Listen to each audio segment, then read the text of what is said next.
Hi. Good morning friends. మనుషులు 4 రకాలు. వాళ్ళ గుణాన్ని బట్టి మనుషుల్ని 4 రకాలుగా చెప్పవచ్చు. తమోగుణం, రజోగుణం, సాత్విక గుణం, నిర్గుణం.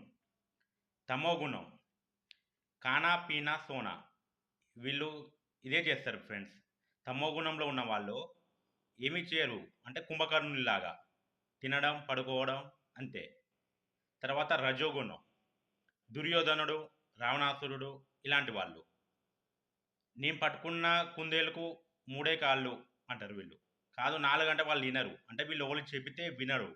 అహంకారం. మేము చేసిందే కరెక్ట్. మేము చేసిందే కరెక్ట్. ఎవరు చెప్పినా వీళ్ళు వినరు.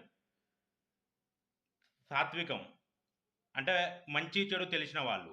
ఏది మంచి ఏది చెడు అని తెలిసిన వాళ్ళు సాత్విక గుణంకి వస్తారు ఫ్రెండ్స్. ఎగ్జాంపుల్ విభీషణుడు. విభీషణుడికి తెలుసు ఏది మంచి ఏది చెడు.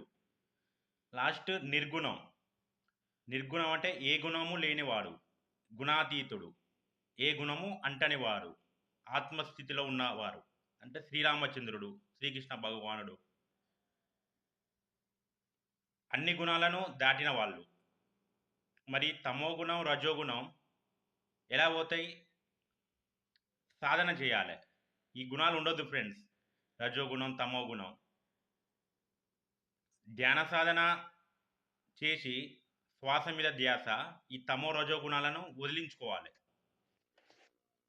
శాకాహారం తింటూ మాంసాహారాన్ని పూర్తిగా వదిలేసి ధ్యాన సాధన శ్వాస మీద ధ్యాస బుద్ధుడు చెప్పిన మార్గము, పత్రి గారు చెప్పిన మార్గము ప్రతిరోజు చేస్తే తమో రజో గుణాలు మెల్లిమెల్లిగా తొలగించుకోవచ్చు. తర్వాత సాత్విక గుణంలోకి వస్తాం. సాత్విక గుణం నుంచి నిర్గుణంలోకి రావచ్చు. Okay friends. తమో రజో గుణాలే చాలా టైం పడుతుంది ఫ్రెండ్స్ వదిలించుకోవాలంటే. కాబట్టి శాకాహారం తీసుకుంటూ ధ్యాన సాధన శ్వాస మీద ధ్యాస బుద్ధుడు పత్రిక చెప్పిన మార్గాన్ని అనుసరిస్తూ సాత్విక గుణాన్ని పొంది తర్వాత నిర్గుణంగా మారండి ఫ్రెండ్స్. ఓకే ఫ్రెండ్స్, నా వీడియో నచ్చితే లైక్ చేయండి, షేర్ చేయండి. కొత్తగా నా ఛానల్ చూసే వాళ్ళైతే సబ్స్క్రైబ్ చేసుకోండి. Bye friends, keep smiling.